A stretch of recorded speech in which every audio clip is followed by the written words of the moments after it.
let your voice be heard right here on WHCR 90.3 FM, the voice of Harlem.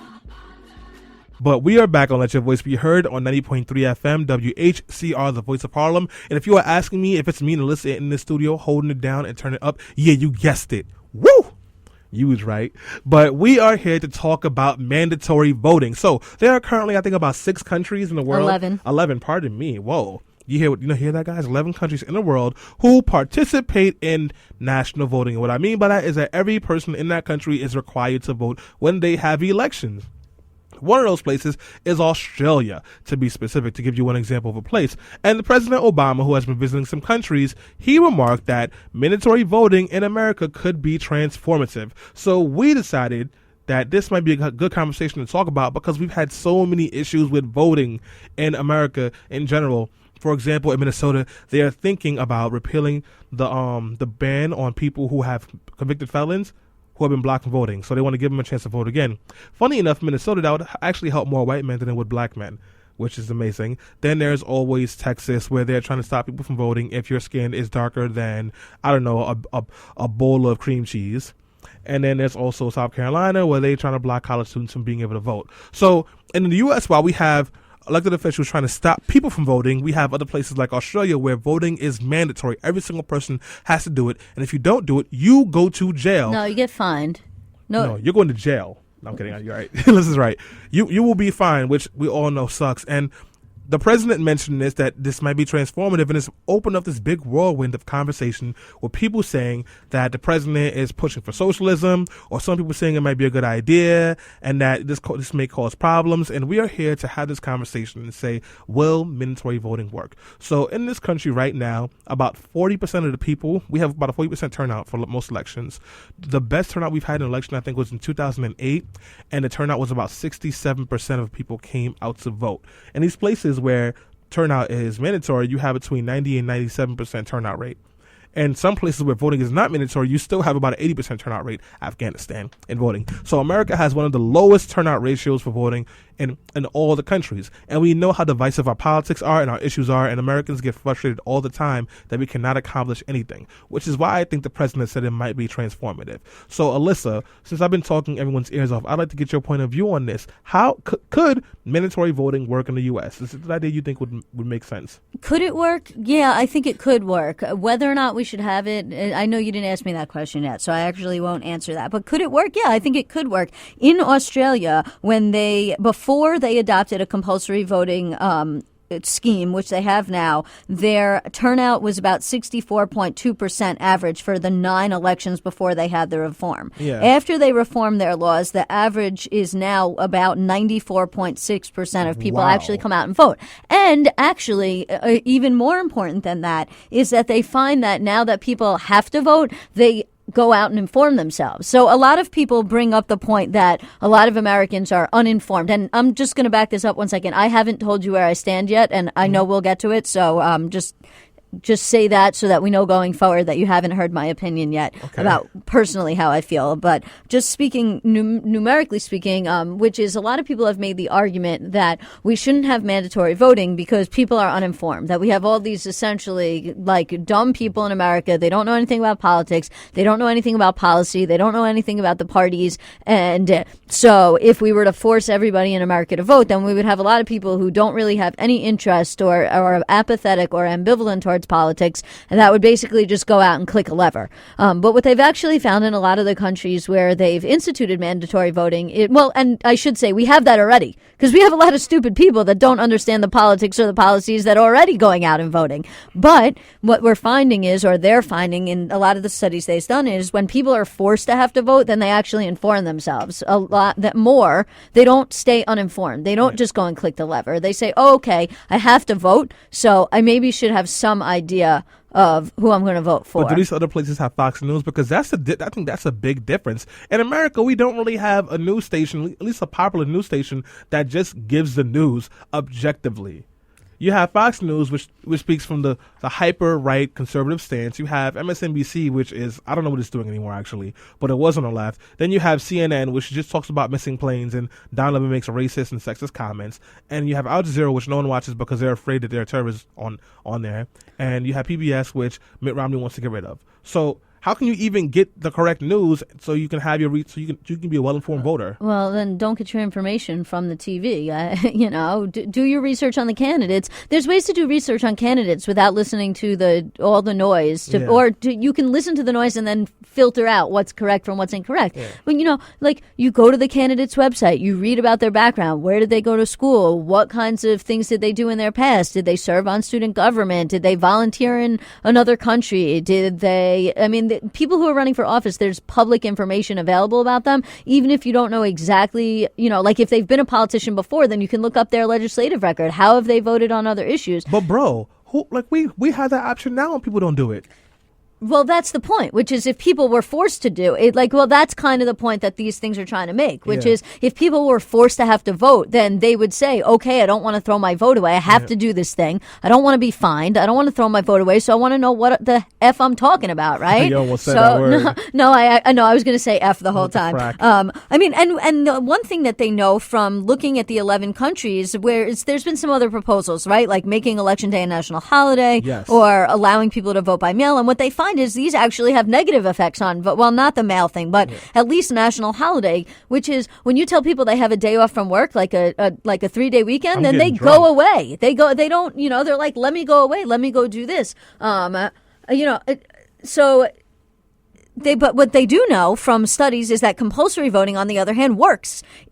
It increases turnout. Under Stanford University, a guy named Simon Jackson, he reviewed the evidence in 2001. He found that compulsory voting, which is usually enforced by either fines or the loss of government benefits, increases turnout with country comparisons, indicates a boost between 7 and 17 percentage points of the turnout. Wow. And the other thing that it does is it makes the electorate more representative of the overall population. So I'll give you an idea. What he says is that in comparative studies of turnout vote, that the relationship between socioeconomic status and voter turnout weakens as turnout increases. So what happens is compulsory voting sort of removes socioeconomic differences in electoral participation. Quite simply put, when everyone votes, there can be no socioeconomic biases because it eliminates this whole demographic base. You know, my demographic base, your demographic base. It's like, no, everybody's comes out. Right now, voters, especially in midterm, tend to be whiter, richer, better educated, and older than the country is as a whole.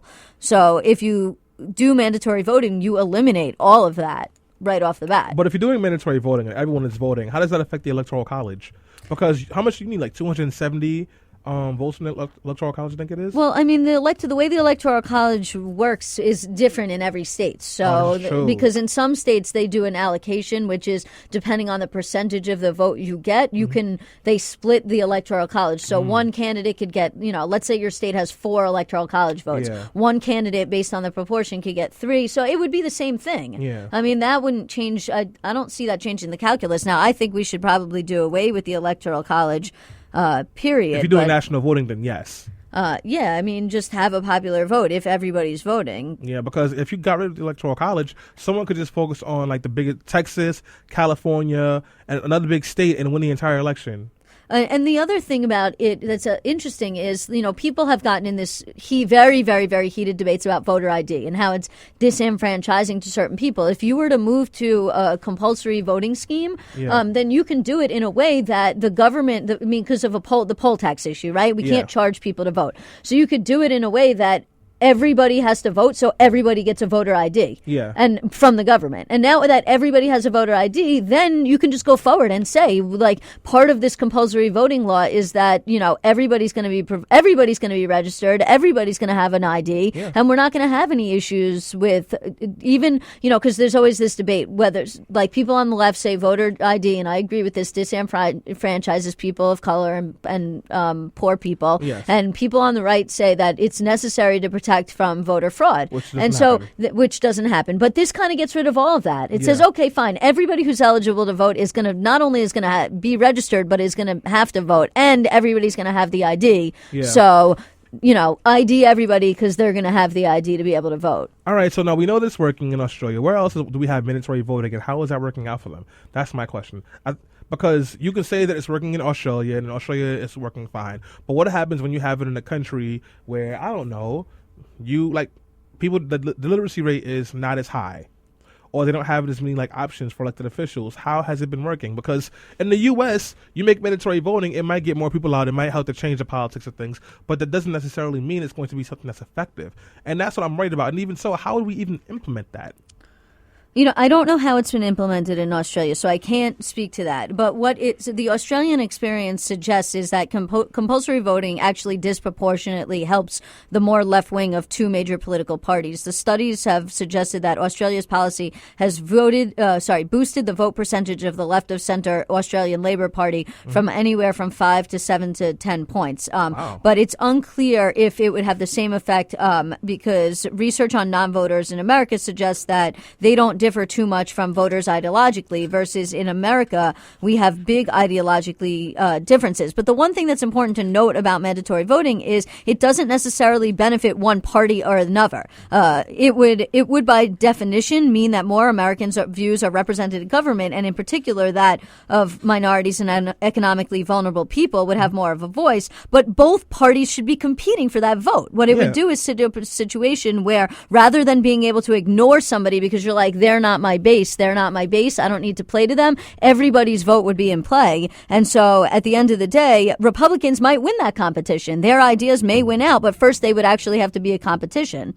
To begin with. Obviously there's a lot of objections to this. Everything from, and that start basically from the objection that people have the freedom not to vote and that we shouldn't make citizens perform actions that they don't want to perform. Is what it comes down to. A lot of people have expressed that. I've heard a lot of feedback about that from people on both the left and the right, how they don't feel, for several reasons, but they don't feel that people should be forced into voting. They just don't like the idea of the government mandating people to do things. Dude, we have so many comments and questions and calls about this topic, so we do have someone on the line right now. This is Jay from Baltimore, Maryland. Jay, is it like The Wire? You know what? There are parts that are, and there are parts that aren't. So I'm gonna. Hi, Jay. I'm gonna check out The Wire again. I'm good. I know Jay. Oh, you know Jay, so you're popular, Alyssa. Is that what you're saying? I am. He is very popular. I don't believe you, Alyssa. Jay, thank you so much for calling in, and please let your voice be heard. Okay, great. Now, I want to, preface this. I am a classical liberal. I am a Republican, and I will let you know that I'm against mandatory voting because of a couple different things. What happens when someone just bases their vote on name recognition? That's kind of how we had Bush in 2000. So there's a lot of things there. Australia's being used as an example. That's really not the example to go by. Look at the other countries that mandate voting. You have Brazil, Argentina, Peru, Mexico, Honduras. Some of these countries are corrupt. So I don't know if mandating voting is necessarily a good thing. I mean, if someone's going to be irresponsible enough to not vote, do you want them to really vote? Well, I mean, I get what you're saying, but are we really going to say that these countries are corrupt? Have you not been to America? We have plenty of corrupt politics on both sides. There's more corruption in some than there are in others. So I don't necessarily want to use Australia as an example because there's a lot more countries that you guys aren't mentioning. Yeah. But the point is, if someone is going to be irresponsible enough to not practice their vote, then can we really trust them to vote?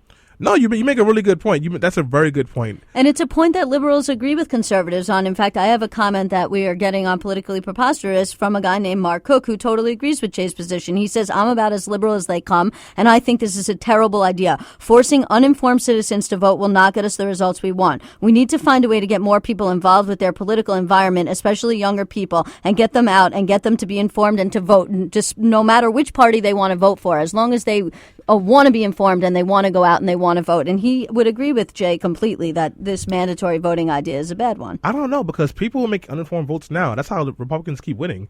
They're making votes that make no sense to the issues that matter to them or that will affect them. And you know what, my friend? You might end up getting more of those same votes. Oh, dear God. So be careful what you wish for. This is true. That's definitely a great point. Thank you so much, Jay, for calling in. We really appreciate your comments. Jay, you were the man. eat some brunch and drink some alcohol at that brunch, or it doesn't count as brunch.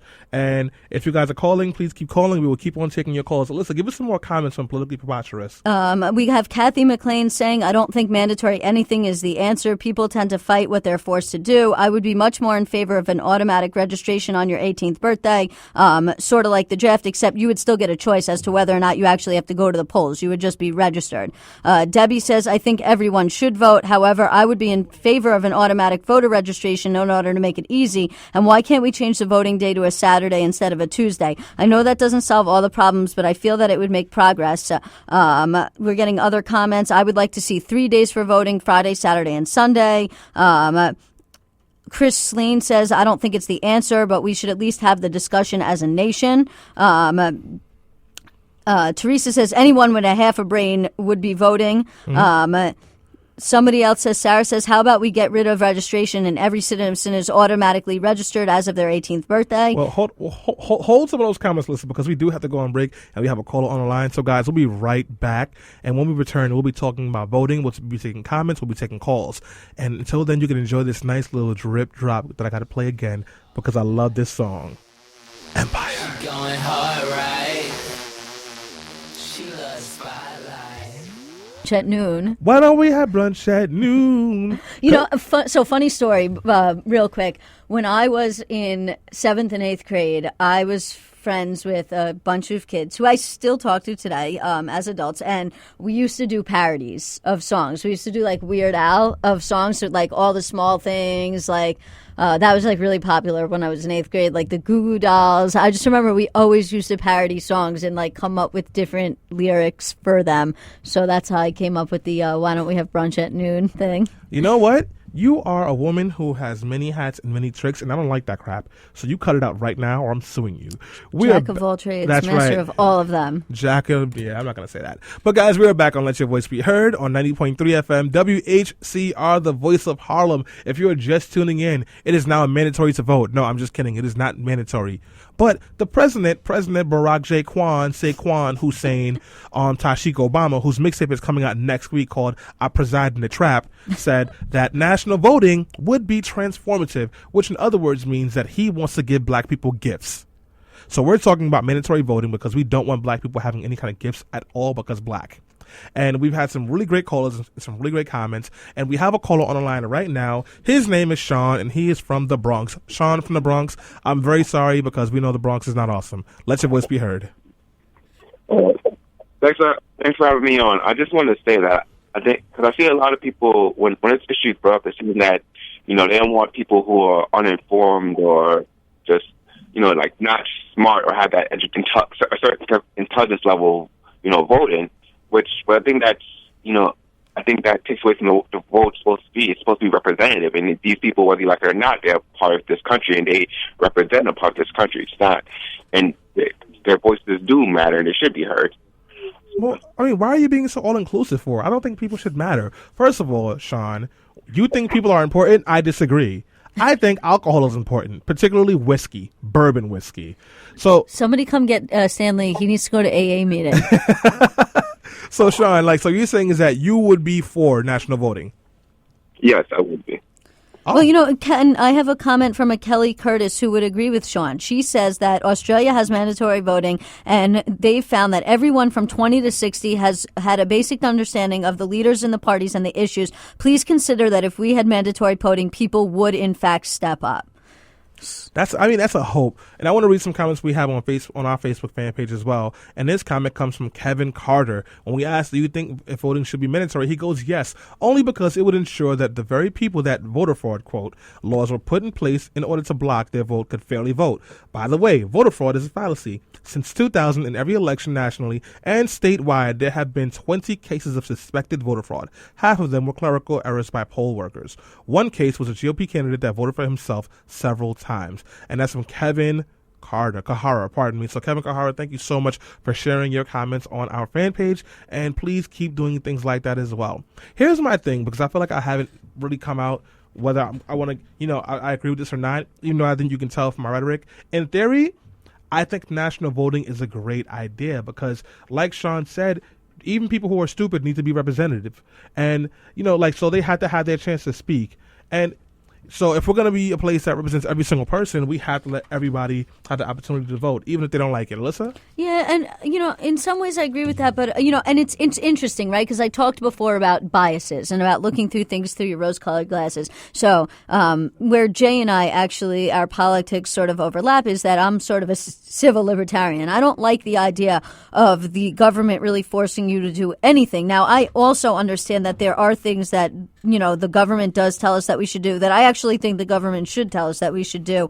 I understand, nobody likes paying taxes, but when I see what my taxes go to, I'm okay with it. It's a collective action problem. Nobody wants to pay taxes, but we all do it for the greater good of society. Nobody wants to serve on a jury. But as a lawyer, we need jurors. What would we do if people said, no, I'm objecting, I'm not going to serve on a jury? So on one hand, I don't like the idea because I just don't think the government should force people to vote. If you don't want to vote, that's a vote in and of itself. Yeah. But the other thing that you could say is, well, maybe we have a box that says abstaining, that you have to show up, but you can still check the box that says you're abstaining from voting.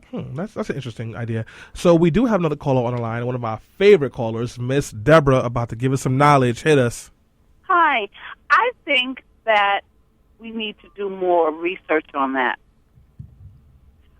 I'm not going to say that we shouldn't all be able to vote, but when people say that certain people should not be able to vote because they're poor and uninformed or things like that, I hear a lot of people on the radio, and they're supposedly the ones that are really up on top of things, and they are so stupid it makes your head swim. I can't even believe that these are some of the same people who come from people who told us that we were not able to vote. I think that we should really, educate the United States about things. Because, even when you're voting for a judge, most people don't even pay attention to that. No, yes. You are absolutely right. They don't read, you know what I mean? And many people, most of the people are black people or people of color, and they're standing there in front of a judge, and they don't even know about these people. Judge putting them behind bars, and they voted for that judge. Yeah, so maybe it's it would be maybe if he would talk to the people and he would say that it's really important that you become more informed before doing that, because he's like what he's like the person, he's like the uncle that everybody hates, and he could be giving you $1 billion apiece. But most of white America would say, keep your $1 billion. We don't want it. Yeah. They are just that crazy. So you know what I mean. Keep so your black $1 billion. He could be running the game because he knows that they're not going to do it. Yeah, but he does things like that all the time. So that's a good point. Yes, he does. So and by the way, thank you so much for calling in, Ms. Deborah. We love hearing from you. But she brings us a good point that we know that he doesn't think this is going to happen because the president? Because he's black, and black stuff. But how would this even work in America? How would we begin that process to get it into law and have people follow it? How do you enforce it? Well, you enforce it through a fine, which is the same way you enforce it through not buying health insurance. No. I mean, how would you start? So you write the bill, the bill becomes a law, and then now it's a law, and everyone has to vote, and then at the next election. How do you implement it? Yes. Well, I would think it would have to be implemented through the states, because what a lot of people don't realize about voting is that voting, it goes through the states. Yeah. Almost all voter registration is done at the state level. So that would be one thing, which is to do it, to pass the law that says that states have to go about it. Yeah. But then we have that also leads to similar issues that you're seeing right now with Obamacare about whether the federal government can dictate to the states or not. Yeah. So the other thing is to just, pass a national law, which is to take back the federal government taking back the power completely from the states, and the federal government saying we're just going to redo our entire voting system completely, and everybody is going to be registered. Where the federal government is going to register everybody, and the federal government, rather than having people have to come and register, it's adopting some kind of scheme with automatic registration for anybody who's a citizen.